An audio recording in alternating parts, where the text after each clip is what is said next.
இப்ப வர்றவங்க என்ன செய்யறாங்க, தலைவலிக்கு வாய்த்த வலிக்கு தான் கேட்கறாங்களே தவிர இது வராம தடுக்கிறதுக்கு எனக்கு அருள் கொடுக்கன்னு யாரும் கேட்கறது இல்லையே. அந்த அருள் சக்தி வேண்டும். இருள் என்னை நாடாது வேணும்னு நானும் சொல்லி கொடுக்குறேன், அதுக்கு தானுங்க வந்தேங்க அப்படிங்கிறாங்க கணிச்சு. ரெண்டாவது நான் அடுத்த அப்படி வர போகும்போது நேற்று வந்துட்டு போனாங்க, என் தலைவலி என்ன போயிடுச்சான போயிடுச்சுங்க. அந்த தலைவலிங்கிற உணர்வை திருப்பி சொல்லதான் செய்யறாங்க. ஆக நாம் எங்கே வாழ்றோம்? இந்த உடல் நமக்கு சொந்தமாகுதா? அதனால இப்படி எல்லாம் சில இடங்கள் எல்லாம் அவர் இப்படி அனுபவபூர்வமாக கொடுத்தார். அதே மாதிரி நீங்க சிரமப்பட்டு தெரிஞ்சுக்கிறீங்களா? முடியுமா? ஆக சிரமப்பட்டு அக்ரிகல்ச்சர் நினைச்சிடும் வித்தை உருவாக்குறாங்க. அதுக்கு தண்ணி இப்படி ஊத்துங்க, களை இப்படி நீக்குங்க, இந்த காலத்துல இப்படி ஊத்துங்கன்னு சொன்னா அந்த மாதிரி பண்ணா ராசி பலந்துங்க. எதையும் ஊஞ்சிட்டோம், தண்ணி ஊத்திட்டோம், அந்த கால பருவத்துல உரம் போடலைன்னா அது கெட்டு போகுது. என்ன இப்படி எல்லாம் சொன்னாங்க, இப்படி கொடுத்தாங்க, மோசமா போச்சுன்னு அக்ரிகல்ச்சர்ல போய் தட்டலாமா? அவர் சொன்ன முறையை நாம தவறுறோம், அந்த விதை மழைக்காம கெட்டு போகுது. நல்ல கெட்டு போகுதுன்னு சொன்னாரே, கெட்டு போச்சுன்னு சொன்னா யாருடைய குறை? ஆக அருளை கொடுக்கிறோம், இருளை அகற்றும் சக்தி உங்ககிட்ட கொடுக்கிறோம். அது இன்னென்ன காலங்கள் இப்ப வேதனைப்படுறான் அப்படின்னு சொல்லி சொன்னா ஈஸ்வரா அவன் வேதனை உணர்வு, யாருக்கும் அவன் வேதனைப்பட்டு இருக்கிறான், பரிவோட பாக்குறீங்க. அப்ப ஈஸ்வரான் உயிரை நினைச்சு அந்த துணை நட்சத்திரத்தின் பேரொருளும் பேரொழியும் நாம் பெறணும். என் உடல்ல படணும், இது சுத்தப்படுத்தி தீமை புகா தடுத்து அந்த துணை நட்சத்திரத்தின் பேரருளும் பேரும் உடல்ல படணும். அவன் வேதனையிலிருந்து விடுபடணும். இது சொல்றதுக்கு ஒரு நிமிஷம் சொல்றதுக்கு என்ன வந்தது? பாசத்தால் நாம் உணர்வு இங்கே அதனுடைய வலிமையான பின் நம் நல்ல குணத்தை செயலற்றதாக மாற்றுக்கணும். இப்ப நம்ம நல்ல குணம் என்ன செய்யுது? இந்த நல்ல குணத்தோட பார்க்கும்போது பிறருடைய கஷ்டத்தெல்லாம் கேட்டவுடனே நம்ம நல்ல குணங்கள் எல்லாம் மறையும். அந்த வேதனை என்ற உணர்வு இருக்கும்போது நமக்கு நோயாகி நல்லதை சிந்திக்க முடியாது, உடலையும் நடியுது. இந்த விஷயத்தின் தன்மை கூட்டிய பின் என்ன செய்யும்? இந்த உயிர் வெளியில போனா அதுக்கு தகுந்த உடலை அமைத்து அதை வச்சு நீ ரசித்துக்கோ. இன்னைக்கு வேதனை வேதனை வேதனை என்று பட்டு கொண்டிருப்பதெல்லாம் அந்த வேதனையிலிருந்து மீள முடியாத நிலை ஆகிறாங்க. அந்த வேதனை என்ற விஷயத்தை தனக்குள் கூட்ட கூட்ட கூட்ட எல்லா அணுக்களும் அந்த விஷயத்தை உட்கொண்டு விடுது. ஆனா விஷத்தை நீக்கி இந்த உடல் பாழடைந்து விடுகின்றது. விஷத்தை கூட்டிய உணர்வுகள் அணுவான பின் உயிர் வெளியே சென்ற பின் என்ன செய்கின்றது? அந்த விஷத்தை போல உடலை பாம்பாக உருவாக்க செய்யுது. அந்த பாம்பாக உருவான விஷத்தை பாய்ச்சிட்டு ரசித்து சாப்பிடும். அப்ப அவங்க ரசிப்பு எங்க வருது? பாம்பின் ரூபமான பின் விஷத்தை சாப்பிட்டு சந்தோஷமா இருக்கலாம். இப்ப நாம் விஷத்தின் தன்மை உடலை நஞ்சை மலமாக மாற்றிவிட்டு நல்ல உடலை நம்மளுக்கு ஊட்டுது. அதை நாம் எப்படி காக்கணும்? இந்த உணர்வின் தன்மை ஒளியாகிவிட்டால் உயிரின் தன்மை அந்த அருளியை கேட்கணும். ஒளியின் சரீரமாக இனி பெறவில்லை, மனிதனின் கடைசி முடிவு. ஆக இந்த உடல் நமக்கு சொந்தமாகுதா? இந்த உடல்ல தேடிய செல்வங்கள் சொந்தமாக்குதா? இன்னைக்கு அழகான உடலை வைத்திருக்கின்றோம், எல்லோருக்கும் அன்புடன் பரிவுடன் பாசத்துடன் பிறருக்கு உதவி செய்கின்றோம். அவன் வேதனை எல்லாம் வச்சுக்கிறோம், தொடக்கல நினைச்சு இத்தனையும் கலந்து நம்ம ரத்தத்துல கலந்துருது. பின் கடுமையான நோயாக மாறுகின்றது. மாறின நினைச்சு அழகான துணியை வச்சிருக்கிறோமா? இன்னைக்கு அந்த பவுடரை போடணும், இந்த பவுடரை போடணும், சுத்தப்படுத்துறோம். இந்த நோய் ஆச்சுன்னா பவுடர் தேய்ச்சிக்கன்னா என்ன இருக்கும்? என்ன கிண்டலா பண்ண சார், அனுபவிக்க மாதிரியா இருக்கணும், தூக்கிட்டு எறிகிறோம். இப்ப நீங்க இதை முதல்ல உணவின் தன்மை உடலை மகிழ்ச்சியுடன் அழகுபடுத்துறதை காட்டும் செயற்கையில் நீங்க அழகுபடுத்தி என்ன செய்ய போறீங்க? நீங்க சந்தோஷமா பாருங்க, முகத்துல ரொம்ப அழகா இருக்கு. அதே சமயத்துல முகத்துல நீங்க பவுடரை பூசிட்டு வெளியே இருக்கட்டும், உடலை நம்ம அழகுபடுத்த ஆடைகளை மனசு சரிதுன்னு முகம் சொந்து இருக்கும். என்னங்க ஒரு மாதிரியா இருக்கிறீங்களே? அப்ப நாம எதை செயல்படுத்துகின்ற அருள் உணர்வை பெருக்கி இருளை அகற்றும் மகிழ்ச்சியூட்டும் உணர்வினை நம்ம உடலுக்குள் அந்த அங்கத்தை மாற்ற வேண்டும். நல்ல செயல்களை நாம கூட்ட வேண்டும். சாதாரணமா இருக்கும்போது பாருங்க என் முகத்துல வித்தியாசமா இருக்கும். இப்ப அருளை பார்க்கும்போது நினைச்சு சில வித்தியாசமான முகங்கள் வரும். ஆக நுகரும் உணர்வு உணர்ச்சியில் முகம் விரிவடைவதும் மகிழ்ச்சி அடைவதும் இந்த நிலையில். அதே மாதிரி நீங்கள் இதே உணர்வு எடுத்து பேசும்போது பாருங்க, இந்த இதை எடுத்து ஞானத்தை எடுத்து பேசி பாருங்க, அந்த உணர்வு நேரத்தில் உங்களுக்கு மகிழ்ச்சி ஊட்டும். ஆக அதே சமயத்தில் ஒருத்தர் என்னங்க எல்லாம் இது பண்ணி இந்த மாதிரி இருக்குன்னு ஒருத்தர் அவர் கஷ்டத்தெல்லாம் சொல்ற பாருங்க, நீங்க சொல்றீங்க எங்க வீட்டுல ஒண்ணும் எடுக்க மாட்டானே, ரெண்டாவது கொண்டு உங்க முகம் என்னடா இவ்வளவு சொல்ற இந்த மாதிரி முகம் அப்பவே மாறும். ஏன்னா அது வலுப்படுது, நம்ம ஞானம் இங்க அடிபடுது, உணர்வை மாற்ற முடியவில்லை, விஷயத்தின் தன்மை ஆட்கொள்ளும். ஆனால் இது எதற்கு? அந்த அருள் உணர்வை நாம் பெற வேண்டும் என்ற உணர்வை எடுத்து அவருக்கு நல்ல காலம் வர வேண்டும், எதிர்காலம் சிந்திக்கும் தன்மை வேண்டும், பொருளறிந்து செயல்படும் தன்மை வேண்டும், அருள் உணர்வு அவர் பெற வேண்டும் என்றால் இது உங்க உயிர் நினைச்சு இந்த உணர்வை எடுத்து எல்லா அணுக்களுக்கும் பங்கிட்டு இந்த ஞானத்தை ஊட்டும் நிலையும் வழியிருந்து செயல்படும் பக்குவம் பெறுகின்றது. சொல்றது உங்க கத்தாயம். இதை செய்யறதுக்கு முடியல அப்படின்னா சாமி ஒன்றும் செய்யலை. இன்னைக்கு தலைவலியை போய்க்கு விட்டுறோம். அடுத்தாப்படி தலைவலி நாம் என்ன செய்யணும், இந்த ஆகாத வந்தவன் இந்த வந்துட்டா அவனாலேயும் எனக்கு தலைவலி வரும். அப்ப என்ன செய்யறோம், இங்க தலைவலி இன்னைக்கு வர்றேன், நீங்க நல்லா இருந்து இந்த சண்டால போய் வந்தா நீ பார்த்தோன்னு அன்னைக்குல இருந்து தலைவலி வந்துருச்சு. இதெல்லாம் எதை காட்டுது, மனிதனின் வாழ்க்கையில் இதே போன்ற நிலை வருது. இப்ப நீங்க ஒருத்தர் உதவி செய்து பாருங்க, அந்த நீங்க தியான வழியில் இருக்கிறவங்க ஒருத்தர் ஏதாவது தலைவலிக்கு இது நல்லா இப்பமான்னு கொடுத்து பாருங்க. அடுத்தாப்படி தலைவலின்னு உங்ககிட்ட சொல்ல வரும்போது நினைச்சு வந்தனீங்க என் தலைவலி போச்சுமா பார்க்கலாம். ஏன்னா இந்த உணர்வின் எண்ணங்கள் அதை கவர்ந்து சுவாசித்தப்பின்னு அதை நீக்கும் சக்தி வருது. ஆனால் அதே சமயத்தில் இந்த மாதிரி வருவானே நாளைக்கு வருவானேன்னு பார்த்த உடனே அந்த உணர்வு நினைச்சு உடல் பதட்டம் ஆகுது, தலைவலி வருது, கிருகிருன்னு வருது, சிந்திக்கும் தன்மை இழக்கச்சு.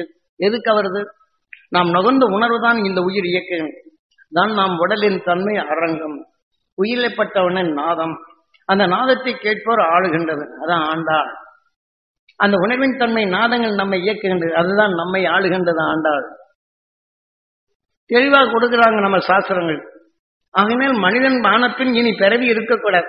இதற்குத்தான் இத்தனை உபாயம். ஆடு மாடுகளுக்கெல்லாம் இருக்குதா உபாயம், அதை தேடி பார்க்குது.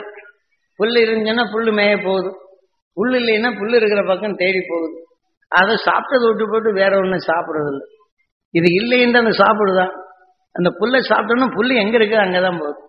வெளிநாடு என்ன செய்து சில பொருட்களை சாப்பிடுவதில்லை.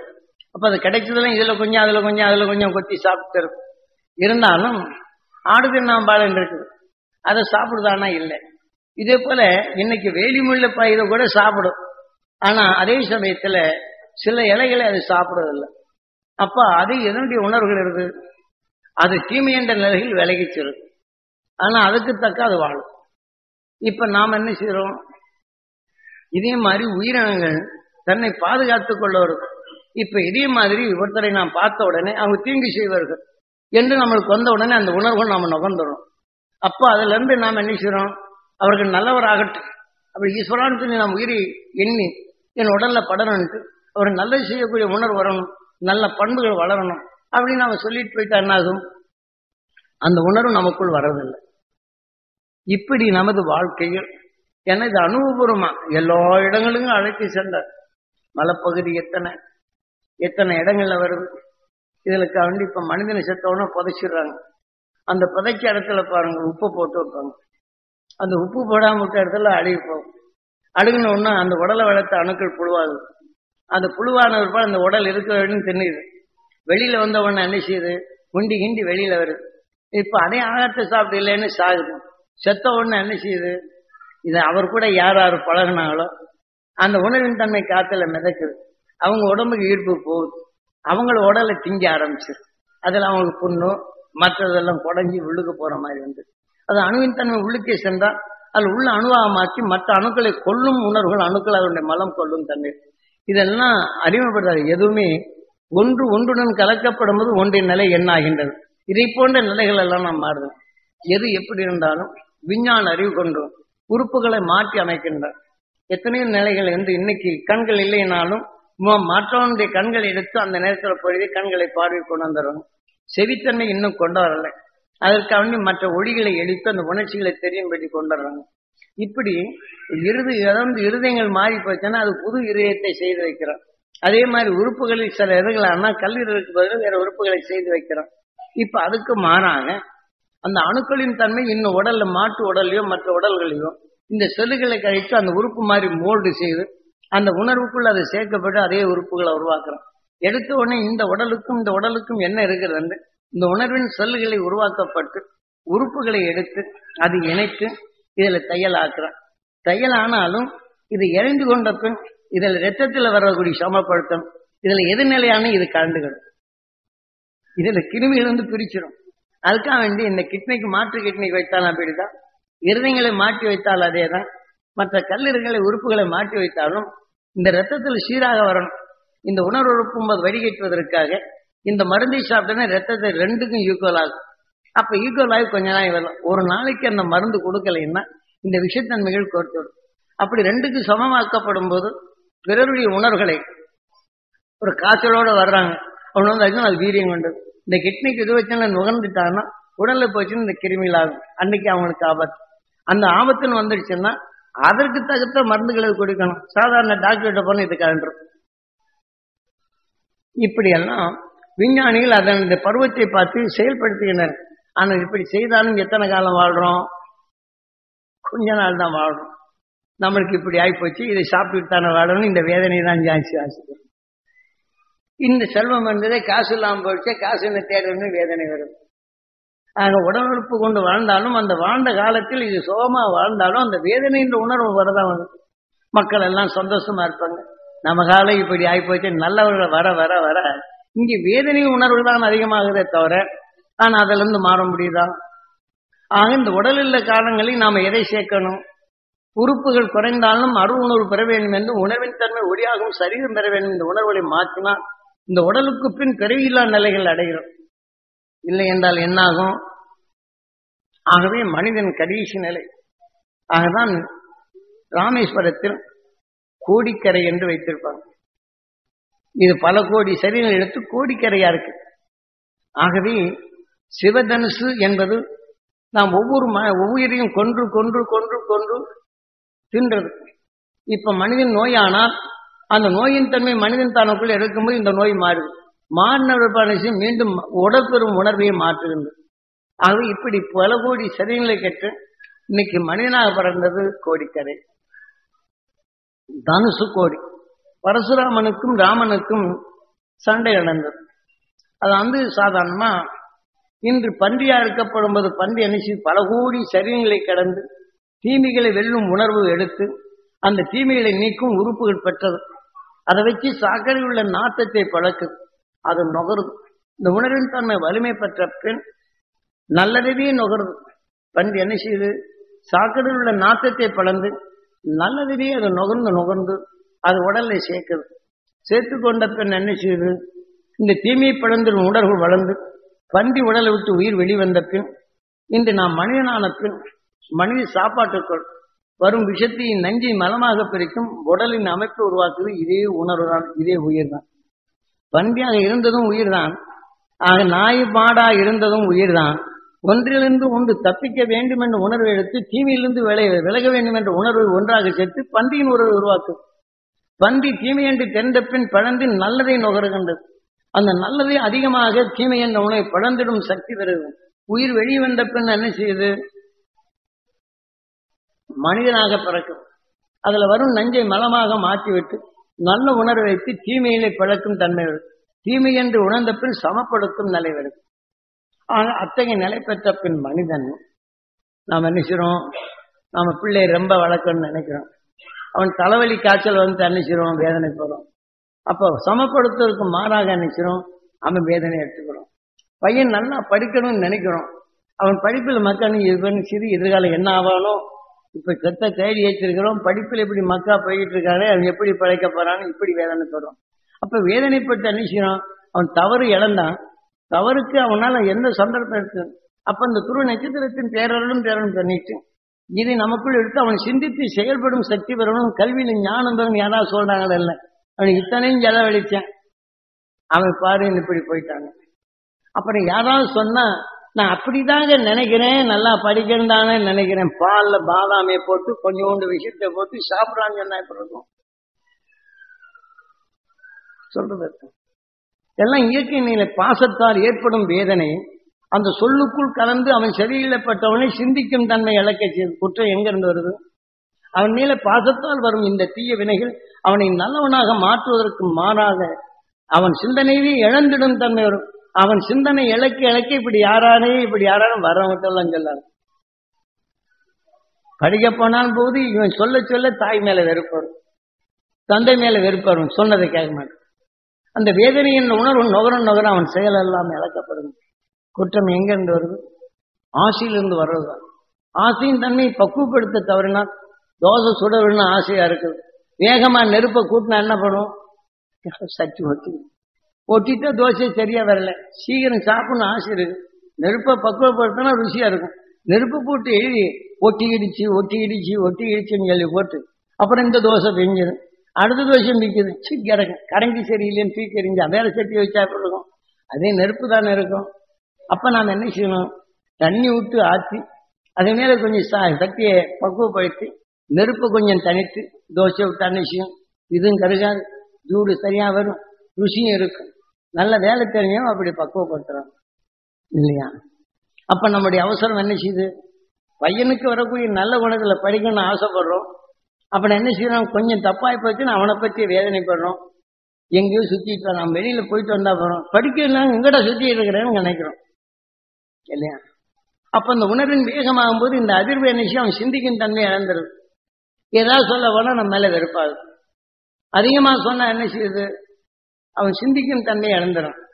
அப்புறம் அடுத்தாப்புல அவனை பற்றி நினைப்போம். இப்ப நண்பனுக்குள்ள என்ன செய்யும்? துரோகம் செய்தான்னு அங்க புறப்படும், நம்ம காரியம் கெடுது.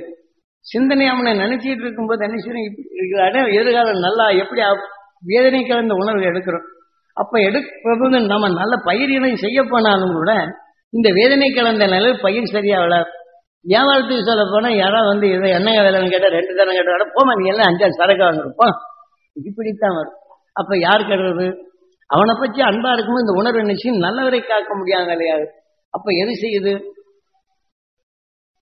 ஏனென்றால் இது மானந்தன் 6வது அறிவு சமப்படுத்தும் நிலை பெற்றவர் பரசுராம்.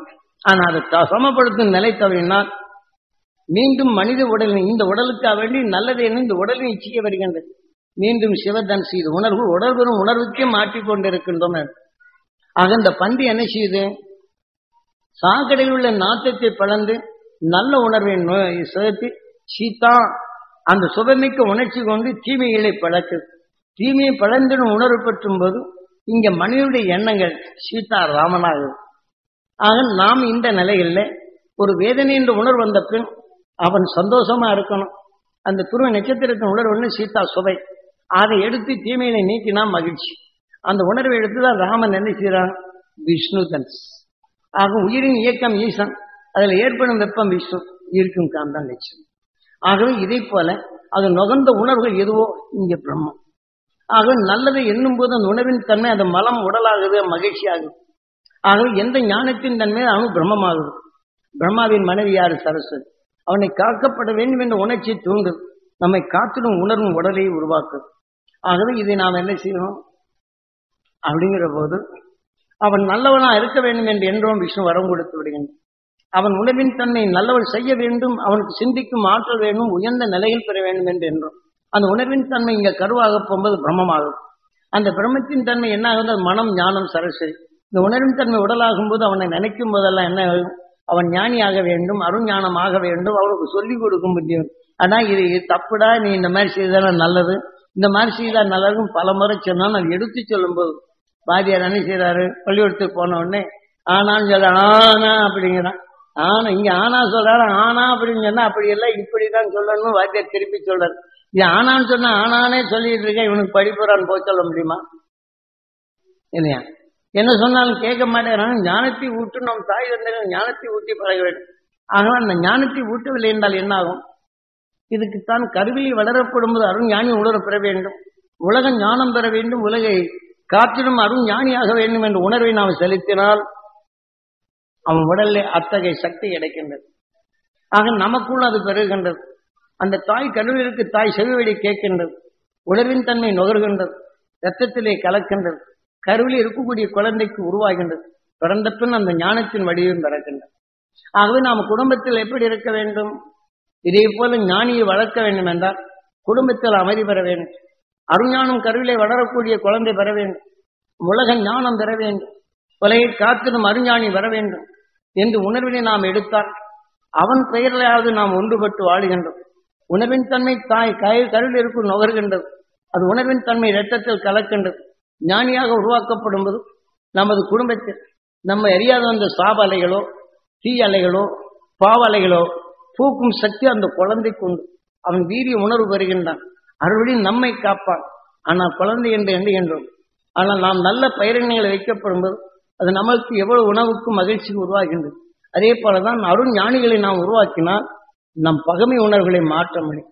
அதனால் அவன் பிறக்கும் போது அவன் உயர்ந்தவனாக வேண்டும் என்று குடும்பத்தில் அண்ணன் தம்பிகளுக்கோ சகோதரர்களுக்கோ ஒன்றுபட்டு வாழும் தன்மை வந்து சண்டைகள் வந்தால் அந்த மாதிரி வந்தாச்சும் நீங்க சண்டை போட்டுருங்க. கர்ப்பத்தில் இருக்கும்போது இந்த உணர்வெல்லாம் அவனுக்கு சேரும். அவன் பிறந்த ஒரு பாடு எல்லாத்தையும் சண்டை போவான். இப்படித்தான் ஞானிகளை வளர்க்கணும். அப்ப இந்த வீட்டுல சண்டை போடுறாங்க, இப்ப டிவி வந்தாச்சு, பார்த்தோட அங்க போடுறோம், பல கட்டணங்கள் இடிஞ்சு விடுது, பல நிலைகள் தவறு நடக்குது, பல உணர்வுகளை பார்க்க போகும்போது இது ஒண்ணு பொழுது போக்குறது. கிரிக்கெட் விளையாடுறதுக்கு வச்சுருவாங்க கற்பனைக்கு. கிரிக்கெட் விளையாண்டவன் நினைச்சு தாய்ப்புன்னு இந்த தாயை எந்திரிச்சு விட்டார். அவன் கருவில இருக்கான், பறந்து வரப்பான கிரிக்கெட் மேல அவன் படிப்பு மேல இருக்காரு தானுங்க. கிரிக்கெட் விளையாட போகும்போது அதை வந்த சின்ன குழந்தை வந்தோடனே அதைத்தான் பெரியமா பார்க்கும். கருவில இருக்கும்போது அந்த தாய் பார்த்திருந்தான். அந்த நேரத்தில் என்ன செய்யறாங்க, இதே தான். அவன் பிறந்த உடனே சுவிட்சு நம்மளுக்கு போட தெரியல, அவன் போடுவான், பார்த்துக்கிட்டே இருப்பான், இதே மாதிரி அதுவே போடுவான், வேணா பார்க்கலாம். அப்ப அந்த குழந்தைக்கு ஞானம் எங்கிருந்து வருது? நாம் மனித வாழ்க்கையில் இருக்கும் உணர்வுகள் அங்கே அந்த ஞானத்தின் தன்மை உருவாகும். இப்ப ஒன்றும் தெரியாத மிருகங்கள் இருக்கின்றது, அதை நீங்க சொல்லப்படும்போது கூர்ந்து கவனிக்கின்றது, உணர்வின் தன்மை பதிவாகுது. இந்த உணர்வின் தன்மைக்கு ஒப்ப அது நாம் சொல்றதெல்லாம் கேட்கின்றது. ஆனா அதனுடைய மிருக நிலையில் என்ன செய்யுது?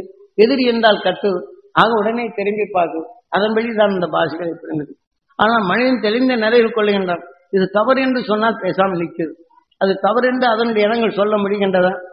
ஆக எதிரிகள் வருதான் நன்றா குழி வைக்காது, கோழி அணிச்சு சத்தம் போடும், உடனே ஓடி வந்து தாயிட்டு அரவணைக்குது. அதுக்கும் அது பாஷைகள் உண்டு. ஆக இயற்கை நிலைகள் சித்திரை இந்த புது வருடத்தில் தீமைகளை நீக்கி பொருளறிந்து செயல்படும் தன்மை பெற்றவர். இந்த சித்ரா பௌர்ணமி என்றால் முழுமையடையும் பருவத்தை நாம் எட்டு பிடிக்க வேண்டும் என்றும், எப்படி பல சிறுக சிறுக சேர்த்து ஒளியின் தன்மை அடைகின்றது. இனி நம்ம இருசூழா நிலையை நாம் கொண்டு வர வேண்டும். மனிதனான பின் என்றும் அந்த துருவ நட்சத்திரத்தின் உணர்வை நமக்குள் பெருக்கி அந்த உணர்வின் தன்மை அனைத்தும் ஒளியாக்கினால் என்றும் நிலையான நிலைகள் கொண்டு உயிர் ஒளியாகின்றது. ஆகவேதான் கல்கி. ஆக புவியின் ஈர்ப்பின் தன்மையை கடந்து ஈர்ப்புக்கு வராதபடி இதை வீழ்த்தி விட்டு துருவ நட்சத்திரத்தின் இணைவதையே கல்கி. ஆனால் நம் உயிர் முழுமை அடைகின்றது. ஆக தீமையை வென்றிடும் உணர்வுகள் பெறுகின்றது. அதனால்தான் இந்த கல்கி அவதாரம். உயிர் முதலில் சூரியன், இரண்டாவது உயிர், மூன்றாவது எண்ணம், எண்ணத்தால் கண்கள், கண்கள் ஆனப்பின் கூர்மை, அதனால் எதன் என்ற உணர்வு அறிகின்றது. ஆக தீமையிலிருந்து விடுபடும் வலிமை பெறுகின்றது, வராகன் ஆகின்றது. வலிமை பெற்று தீமையை நீக்குகின்றது, தீமையை நீக்கி உணர்வு பெறுகின்றது, மனிதனாக உருவாக்குகின்றது. மனிதனான உருவான பின் என்ன செய்கின்றான்? சமப்படுத்தும் நிலை கொண்டறிகின்றான். இந்த ஆறாவது அறிவு கொண்டு இருளை நீக்கும் தன்மையும் தீமை புகாதபடி தடுத்து நிறுத்தும் நரசிம்மன் ஆகின்றான். சூரியன் எவ்வாறு பிரமண்டலத்திலிருந்து வரக்கூடிய விஷயத்தின் தன்மை தன் உடல் உள்ள பாதரசத்தால் தேய்ச்சி விஷயத்தை மடித்து விட்டு நல்ல உணர்வை தனக்குள் நுகர்ந்து இங்கு ஒளியின் சிகரமாக இருக்கின்றது. இதே போலதான் மனிதன் ஆறாவது அணுவன் நாம் உணவாக உட்கொள்ளும் உணவை நஞ்சை மலமாக மாற்றுகின்றது. சூரியனோ மற்ற நிலைகள் எடுத்து உலகை காத்திடும் பாத விந்தாக மாற்றுகின்றது. ஆக இங்கே நஞ்சை மலமாக பிரித்து விட்டு நல்ல உணவின் தன்மை கருவாக்கும் தன்மை ஆறாவது அறிவின் தன்மை கொண்டு உலகை இருளிலிருந்து மீட்டு ஒளியின் தன்மை பெறும் மனிதன் ஆறாவது அறிகின்றது என்பதனைதான் இங்கே தெளிவாக கூறுகின்றது நமது சாஸ்திரம். அதன் வழி நாம் என்ன செய்யணும் அப்படின்னு சொன்னா, இதில் தெளிந்த மனம் கொண்டு இன்று ஒளியின் சரீரமாக பெற்ற அந்த அருண் ஞானியின் உணர்வை நாம் நகர்ந்து ஒவ்வொரு நொடிகளையும் இந்த இருள் சூழான நிலைகள் நாம் எப்போது கொண்டு வருகின்றோமோ அதை நாம் முழுமை அடைகின்றோம். முழுமையான சக்தி கொஞ்சம் அவர் உட்கார்ந்து அதான் நாம இதுல இருந்து முழுமையாகணும், அந்த அருளை பெற வேண்டும் என்றான் இந்த உபதேசம். ஏன்னா பல அனுபவங்கள் குருநாதர் பல இன்னல்கள் விளைச்சி எப்படி சந்தர்ப்பம் உருவாகுதாங்க. இப்ப நாம அதாவது சில இடங்கள்ல மிருகங்கள் வருது அப்படின்னா கையை நீட்டினா விழுந்துரும். எனக்கு சக்தி இருக்குன்னா நினைக்க முடியுமோ? அப்ப என்ன செய்வாரு?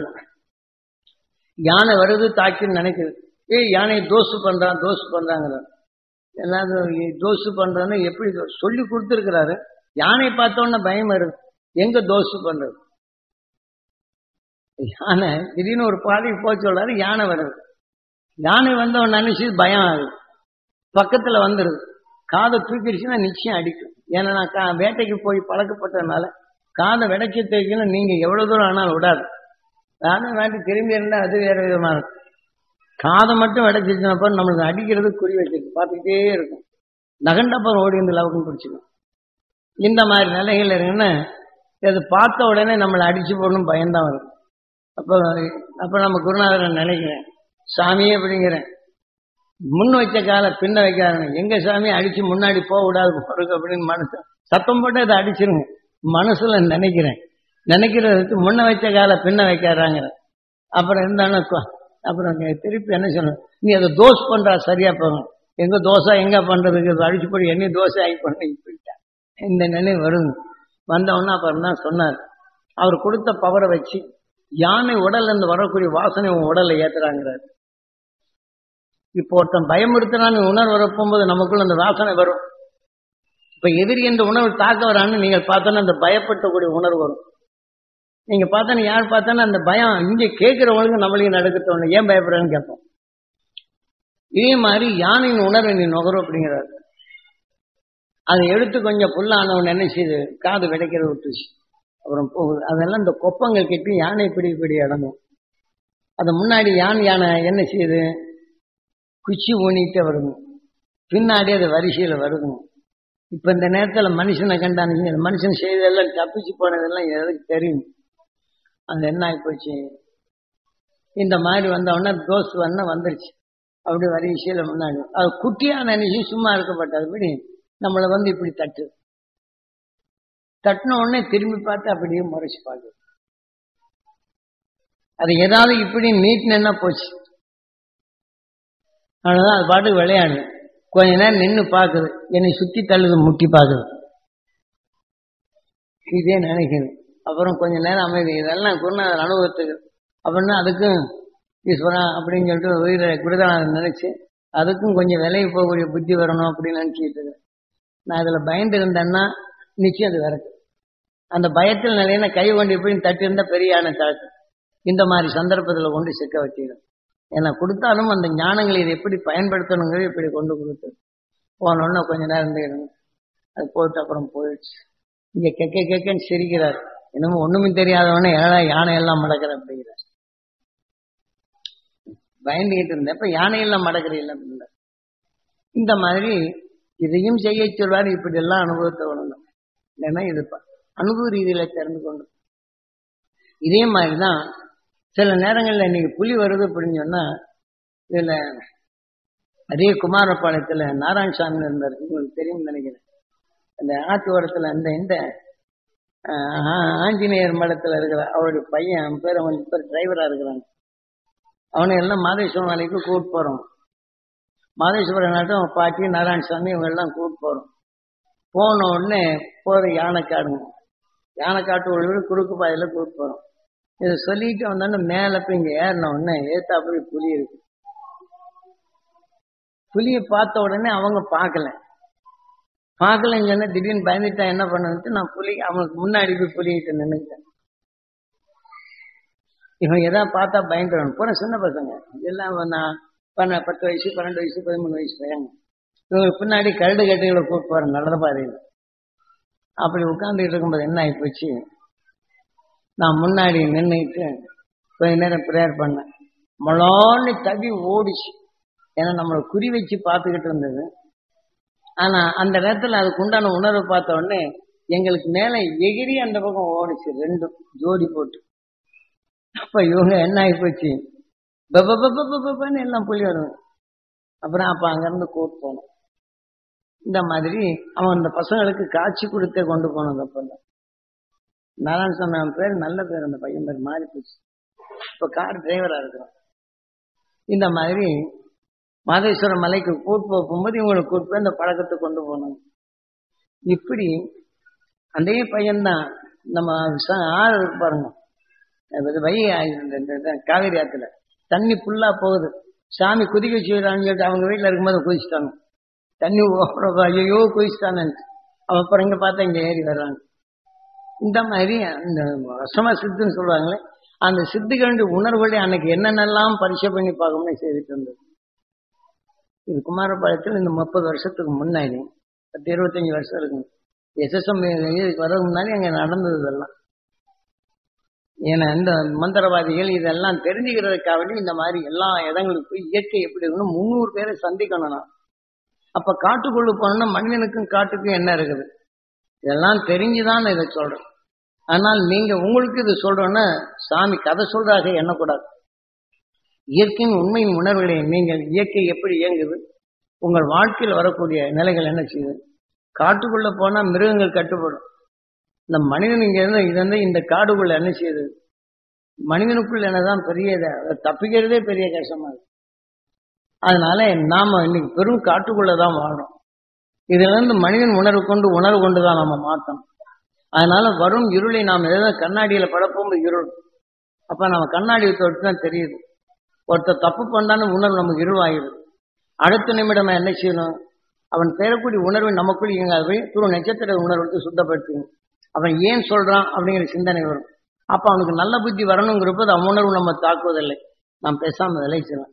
இல்லைன்னா அவன் உணர்வு எடுத்து நமக்குள் வளர்க்க முடியுமே தவிர நம்ம நல்ல உணர்வு அங்க பாய்ச்ச முடியாது. இதே போல நம்ம வாழ்க்கையில இன்னைக்கு பூர்ண நிலாங்கிற போது இதே போல உங்க வாழ்க்கையில் வரும் இடையூறுகளை நாம் கொடுக்கும் இந்த சக்தி கொண்டு அந்த துருவ நட்சத்திரத்தின் பேரருளை உங்களுக்குள் பெருக்கி ஒவ்வொரு நொடிகளும் தீமைகளை துடைத்துப்படும். கண்ணாடி போட்டாச்சுன்னா அடிக்கடி அழுக்கு வருது, அது துடைத்து கொண்டே இருக்கும். இதே மாதிரி இந்த ஆன்மாவில் அழுக்கப்படுது, அந்த துருவ நட்சத்திர உணர்வு இந்த அழுக்கு துடைச்சுப்படும். உங்க வாழ்க்கையில் இந்த மனிதனுக்கு பின் அந்த அருள்வி நாம பெருகப்படும் போது பிறவியில்லா நிலை அடைவோம். எப்படி முழு நிலாவாக இருக்கின்றதோ இந்த உயிரின் தன்மையை இந்த உணர்வு கொண்டு கார்த்திகேயா அனைத்தும் தெரிந்து கொண்ட பின் உணர்வினை ஒளியாக மாற்றி இனி நாம் பிறவியில்லா நிலை அடைதலே இந்த இன்றைய பூர்ண அது வந்து சித்திரா பௌர்ணமி. நாம் முழுமையான நிலைகள் அடையும், சிறு திரைகளை நீக்கி முழுமை என்ற நிலைகள் அடையும். இந்த புது வருடத்திலிருந்து இந்த வருடத்துக்குள் வரும் சிறு சிறு மறைவுகளை நீக்கி முழுமை என்ற கனியை ஒவ்வொரு வருஷம் நாம் பெருக்கி வந்தவென்றால் இந்த உடலுக்குள் உணர்வின் தன்மை தெளிவாகின்றது. குடும்பத்துக்குள் எடுத்துக்கிட்டால் கணவன் மனைவிக்கும் எது சிறு குறைபாடுகள் வந்திருக்கும். அந்த குறைபாடுகள் வந்ததுன்னா அது பெரும் குறைகளாக மாறும். கணவனும் மனைவிக்கு 2 பேருக்கு சண்டை வந்துருச்சுன்னா எங்கே போகுது, இது நரகலோகமா வரும். அந்த நரகத்தை எதை எடுத்தாலும் தான் சம்பாதிச்சு வச்சிருந்தாலும் அந்த சொத்தை அனுபவிக்க முடியாது. ஆகவே இதன் வெளிக்கொண்டு எத்தனையோ நரக வேதனை படத்தான் செய்கின்றனர். அப்ப அந்த இடத்துல நாம தெளிவாக வேண்டும் என்றால் என்ன செய்யணும், அந்த துருவ நட்சத்திரத்தின் பேரருளும் பேரொழியும் நாம் பெற வேண்டும். என் உடல் முழுதும் படணும், என் ஜீவ ஆன்மா ஜீவ அணுக்கள் பெறணும். என் மனைவி உடல் முழுதும் படணும், அவர் ஜீவ ஆன்மா ஜீவ அணுக்கள் பெறணும். மனைவியும் இதே போல தான் எடுத்து தன் கணவருக்கு பெறணும். எங்கள் இருமணம் ஒன்றணும், இல்லற வாழ்க்கையில் இருளை அகற்றும் என்ற அருள்சக்தி பெற வேண்டும் என்று காலையில் 4லிருந்து 6க்குள் இதே பாதை எடுத்து ஒவ்வொரு நொடியிலும் கணவன் வெளியே சென்றாலும் அருள் உணர்வு பெற வேண்டும். மெய்ப்பொருள் காணும் அருள்சக்தி வேண்டும். வாழ்க்கையில் தெரிந்த மனம் பெற வேண்டும். அவர்களை பார்ப்பவருக்கெல்லாம் நல்ல எண்ணங்கள் வர வேண்டும் என்று மனைவி சொல்லி அனுப்பினால் அங்கே சரியாது. கணவன் மேல் நாம் பிரீதியாக இருந்தும் அதே சமயத்தில் ஒருத்தர் கொடுக்கல் வாங்கல்களை கொடுக்கவில்லை என்றால் அதை எண்ணி இவர் வேதனைப்பட்டார், அல்ல இருக்கட்டும் நாம் பார்க்கிறேன் என்று ஒரு உணர்வை சொல்லிவிட்டார், வியாபாரத்தில் மந்தமாகிவிட்டன என்ற உணர்வு வந்துவிட்டார். இதன் உணர்வுகள் அவர் எண்ணினால் அது யமனாகின்றது. அந்த நோயின் தன்மையை யமனாகின்றது. இதை தொடக்க வேண்டும் என்றால் என்னன்னா, அந்த துருவ நட்சத்திரத்தின் பேரருளும் பெறணும். என் கணவர் பெறணும், அவர் உயர்ந்த நிலையில் பெறணும், அவர் பார்க்கிறவங்களுக்கு நல்ல எண்ணம் வேணும். அப்படி இந்த உணர்வை எடுத்தால் அங்கு சிந்திக்கும் ஆற்றல் வரும். கணவன் மேல் பிரியமையா இருக்கும் போது வெளியில போறாரு, இங்க கஷ்டத்துல இருக்க போகும்போது அவர் ரொம்ப கஷ்டப்படுறாரு, கொடுக்குற பக்கம் வரலையே, இப்படி ஏமாற்றிக்கிட்டே இருக்கிறாங்களே, அவர் ஏமாந்துகிட்டே இருக்கிறான்னு நினைச்சால் இந்த உணர்வு இவர் சிந்திக்கும் தன்மையும் சரியான பதில் சொல்ல முடியாத நிலையை வந்து இவர் கோபமான நிலையை நாங்கள் பேசும்போது சண்டை வந்து அப்ப எதிரிகள் உருவாக்கி அந்த உணர்வின் தன்மை கோபமாகி கோபத்தின் தன்மை அதிகமானால் இங்க இரத்த கொதிப்பென்றவர் இது யமனாகின்றது. ஆக கணவனை காப்பதற்கு மாறாக இந்த விஷயத்தின் தன்மை அனுமதி கணவனுக்கு இப்படி ஆய்ப்பட்ட அந்த வேதனை உணர்வு வரப்போகும்போது அதே மேல பாசத்தால் என்ன கணவன் வேதனையால் இறந்தால் அந்த ஆன்மா இந்த உடலுக்குள் வந்து அதே கொதிப்பின் தன்மை வந்து மற்றவர்களுடைய பேசுது. ஆக அதே கொதிப்பின் வரப்போகும்போது ஆக எரிகலனை உருவாக போகும்போது நல்ல அணுக்களை கொல்லப்படும்போது இந்த உடலை விட்டு 2ஐயும் பிரிக்கும். ஆக யமனாகி விடுகின்றது. இதை போன்ற நிலைகள் எல்லாம் இருந்து நீங்கள் உங்களை காக்க நமது குருநாதர் காட்சிய அறுவழி கொண்டு கணவரை எப்போதுமே அவர் உயர்ந்த நிலை பெற வேண்டும், கணவர் அருள் பெற வேண்டும், இருளை அகற்றும் அருள் சக்தி வேண்டும், அவர் பார்ப்பவருக்கெல்லாம் நல்ல எண்ணங்கள் வரணும் என்று நீங்கள் எண்ணினால் போதும். ஆனால் இந்த உடலில் இருக்கும்போது உணர்வை வளர்த்துக் கொள்ளலாம். உடலின் தன்மையை உறுப்புகளை மாற்றி வைத்தாலும் அந்த உறுப்புகள் கொஞ்ச காலம்தான் வருகின்றது, வாழலாம். ஆனா எனக்கு இப்படி ஆய்விட்டது என்று வேதனை உணர்வுதான் துன்பங்கள் அதிகமாக வளருமே தவிர விஷத்தின் தன்மை அந்த பின் இந்த உடலுக்கு பின் என்ன ஆகின்றது, அந்த விஷத்தின் தன்மை ஆன பின் இன்று மனிதனாக இருக்கின்றோம், நாளை பாம்பாக செல்கிறோம். இதை மாற்றி அமைக்க இந்த சித்ரா பௌர்ணமி என்ற நிலைகளை மாற்றி எப்போதுமே நோயாளியை கண்டாலும் அவர் முடியாத நிலை ஏற்பட்டாலும் அந்த அருள் பெற வேண்டும், என் உடல் முழுதும் பட வேண்டும், எனக்குள் அருஞான சக்தி பெற வேண்டும். தன்னுடைய குழந்தைகளோ நான் சொற்றமோ சுற்றத்தாரோ இருக்கப்படும் போது அவர்களுக்கு அந்த அருளை பெற வேண்டும். இப்பிறவியிலாது அருஞானம் பெற்று அடுத்த பிறவி இல்லாத நிலை கொண்டு உயிருடன் ஒன்றி ஒளியின் சரீரமாக பெற்று என்றும் ஏகாந்த நிலை பெறும் அந்த அருள் உணர்வு பெற வேண்டும் என்று எண்ணினால் அவரையும் என் செலுத்தலாம். அந்த உணர்வின் தன்மை நமக்குள் வராது தடுக்கலாம். இல்லை என்றால் செல்லத்தைத்து உறுப்புகளை மாற்றியிருந்தாலும் எனக்கு இப்படி ஆய்விட்டதே என்ற வேதனைத்தான் வரும். அதனால் நாம் மாற்ற முடியுமா? இந்த உடலுக்கு பின் இன்றைய செயல் நாளைய தெரியும் தான் சிவன் ஆலயத்தில் நந்தீஸ்வரன் சிவனுக்கு கணக்கு. அதனால இந்த வாழ்க்கையில் இருக்கும்போது ராமேஸ்வரத்தில் என்ன கொடுக்கின்றார்கள்? இந்த உடல் இருக்கும்போது அரவணைக்கும் தன்மை வேண்டும். ஒருவர் நம்ம ஏசினாலும் அவர் ஏசிய உணர்வு நமக்குள் வராதபடி அந்த துருவ நட்சத்திரத்தின் பேரருளும் பேரொழியும் உணர்வு பெற வேண்டும் என்று இது விஷ்ணு தனுஷ். ஆக துருவ நட்சத்திரத்தின் உணர்வுகள் நமக்கு எடுக்கும்போது விஷ்ணு தனுஷாகும். இதை நீக்கி அவங்க அறியாமை இதுவும் நீங்க வேண்டும் என்றால் அதன் மேல் பற்று வருகிறது. ஆக அந்த தீமையின் உணர்வு வந்து புவியின் ஈர்ப்புக்கு வராதபடி அருளுடைய கொண்டு நாம் அங்கே செல்லுவோம். அதனால்தான் இந்த நிலைகளை காட்டு. ஏனென்றால் இந்த வருடம் சித்திரா பௌர்ணமி. ஆனால் சித்திரை இதை நீக்கினால் இதை போல இந்த வருடம் முழுதுக்கு நாம் முழுமையானால் பௌர்ணமி ஒளி ஆகலாம். ஆகவே நமது வாழ்க்கையில் இன்றைய நாள் இன்று சித்திரை பிறந்த நாள் கொண்டாடுகின்றோம். உயிர் பிறந்த நாள் சிவன் ராத்திரி கொண்டாடுகின்றோம். அதே சமயத்தில் என்ன செய்கிறோம்? உணர்வுகள் ராமன் எண்ணங்கள் பிறந்த நாள் ராமனன் எண்ணத்தால் கண்கள் உருவானது என்ற நிறைவு பண்றோம். அப்ப நாம பார்க்க வேண்டும் என்ற பல உணர்வுகள் எடுத்து வாசுதேவனுக்கும் தேவிக்கும் சிறைச்சாலைக்குள் கண்ணன் பிறந்தான், கண்கள் பிறந்தது. ஏன்னா கண் இல்லாத போது பார்க்க வேண்டும் என்ற உணர்வை தேடி தேடி அந்த உணர்வின் தன்மை எடுத்து இப்படி கண்கள் உருவாதுதான். வாசுதேவனுக்கு தேவிக்கு சிறைச்சாலைக்குள் கண்ணன் பிறந்தான். வாசுதேவன் என்றால் சுவாசித்த உணர்வு உயிர், அது உருவாக்குகின்றது. அதன் வழி தேவிக்கு தான் பார்க்க வேண்டும் என்ற தேவிக்கொப்ப அந்த உணர்வின் தன்மை உருவாக்கி கண்கள் உருவாகின்றது. கண்கள் உருவானது கம்சனை வெல்ல கண்ணன் சிறைச்சாலைக்குள் பிறந்தான், தாய் தந்தை காக்க. இந்த கண்கள் இந்த உடலின் தன்மை அந்த உணர்வின் எண்ணங்கள் கொண்டு இந்த உடல் உயிர் என்ற நிலை கொண்டு சக்தி சிவம் என்ற நிலையில் உருவாக்கப்படும் போது அவர்களை காப்பதற்காக இந்த நிலை பெற்று வந்து சாஸ்திரங்கள் கூறுகின்றது. ஆகவேதான் அதை நாம் என்ன செய்கிறோம்? அஷ்டமி என்ற நிலையை கொண்டு அன்னைக்கு நல்ல காரியமே செய்யக்கூடாது. கண்கள் தெரிந்த பிற்பாடு நல்லது பெரியது நம்ம தெரிஞ்சுக்கிட போகும்போது அந்த கண்ணன் பிறந்த நாளே நல்லதை தெரிந்து கொள்ளக்கூடிய நிலை பெற்றதே நல்லதே செய்யணும் நல்லதே பேசணும் நிலையில் இருக்கிறாங்கன்னா இல்லை, நல்ல காரியங்களே செய்யாத ஒரு காரியம் உருப்படி ஆகாதுங்கிறான். நீங்க எந்த சாஸ்திரத்தை என்ன நண்பறீங்க? நீங்க ஜாதகங்கள் எடுத்துக்கிட்டா நீங்க எடுத்துக்கிட்டோம்னா சாஸ்திரங்கள்ல பஞ்சாங்கங்கள் எடுத்துக்கிட்டோம்னா 3 விதமான பஞ்சாங்கங்கள். ஒருத்தர் இந்த நேரத்தில் செய்தா நல்லதுங்கிறான், அடுத்த பஞ்சாயத்து செய்தா கெடுதலுங்கிறான், அடுத்த பஞ்சாயத்து பாருங்க இதோட மோசங்க. நீங்க எதை வச்சு நீங்க நம்புறீங்க? அவரவர்களுக்கு தகுந்த மாதிரி வானைகளை புகுத்து வைத்து கொண்டார்கள். அதற்கு வேண்டிய சட்டத்தை ஏற்றி இதுதான் குற்றம் இது குற்றம் என்ற நிறைவு ஒருத்தர் எழுதி கொள்ளும் போது அதன்படி நடந்தால் அவன் சொன்ன உணர்வை ஏற்று அதன் வழிதான் நம் உயிர் நுகர்ந்ததை அந்த உணர்வு உடலாக்கி அதன் வழியே நம்மை வழி நடத்தி செல்வது. இது ஆகாது செய்தவன் ஆகாது. அப்ப நீங்க எந்த காரியத்திலும் ஆகாத நிலை ஆகின்றது. ஆகவே மனிதனுக்கு இந்த ஜாதகம் ஜோசியம் என்று இல்லை. ஜாதகம் ஜோசியம் பார்த்து தானே கல்யாணத்தை பண்றாங்க. எத்தனை குடும்பத்தில் ஒன்று சேர்த்து வாழ்றாங்க, எத்தனை பேர் ஒன்று சேர்த்து வாழாங்களே இடவெளியில செத்து போறாங்களே. இப்ப ஜாதகம் பார்த்தானே செஞ்சது. திடீரென்று ஆக்சிடென்ட் ஆகுறாங்களே, இது போயிடறாங்களே, அவங்க சந்தர்ப்பம் தானே. திடீர்னு நல்லதாக்குறாங்க, திடீர்னு ஆட்டாட்டாங்களா போயிடுறாங்களே, அப்ப அவனுடைய சந்தர்ப்பம் தானே. இப்ப இவங்க ஜோசியம் ஜாதகம் பார்த்து இவங்களை காப்பாற்ற முடியுமா? எதை நாம் செய்யணும்? உயர்ந்த உணர்வுகளையும் உயர்ந்த குணங்களை எடுத்து நமக்கு எதை என்றமோ அதை இங்கே வளர்க்கின்றது. ஆக இதனுடைய முழுமை அடைந்தால் முழு நிலவாகின்றது, பிறவில்லா நிலை அடைகின்றது. அதற்குண்டான மார்க்கங்களை தான் நாங்கள் சாஸ்திரங்களை கூட்டியிருக்கொள்ளதே தவிர. ஆகவே தீமை என்ற உணர்வுகள் பிறவுடைய நிலை. இப்ப சாதாரணமா 27 நட்சத்திரங்களும் அது 27 நட்சத்திரமும் 27 விதமாக வருகின்றது. அது உணர்வு ஒன்றோடு ஒன்று மோதும் போது அவனுடைய இயக்கமாக மாறுகின்றது. இது எந்தெந்த கோள்கள் எடுக்கிறதோ அதை வரிசைப்படுத்துகின்றது. அப்ப அதே சமயத்தில் நம்ம பூமி வரப்படும் எந்த கோளின் உணர்வு அதிகமாக இருப்பது துருவ பகுதியில் கொண்டாடுகின்றது. அப்ப என்ன செய்ய நம்ம பயிரினங்களை வச்சோம்னா என்னாகும்?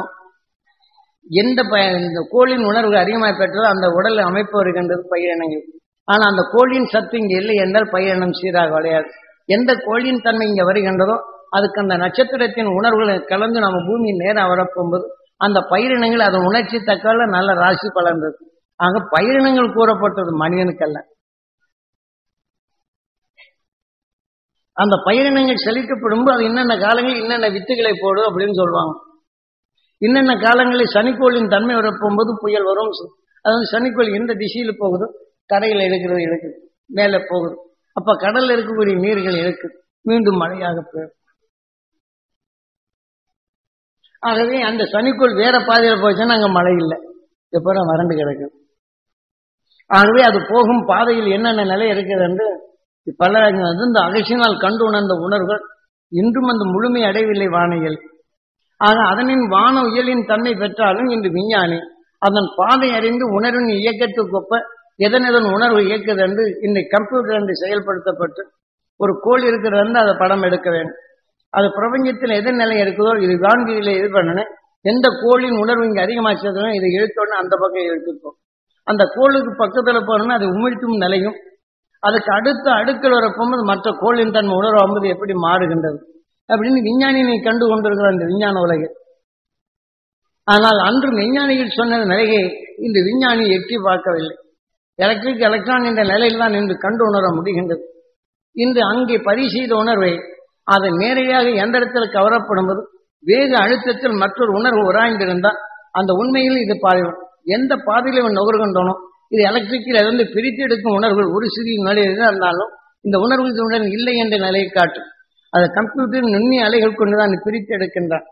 அதில் ஒரு நொடி நகர்ந்தாலும் இதாகும். இந்த உலகத்தில் நாம் இருந்துகிட்டு சாஸ்திரத்தை பார்த்து நம்மளுக்கு நல்ல நேரம் வருது கெட்ட நேரம் வருது என்றால் என்ன இருக்கிறோம்.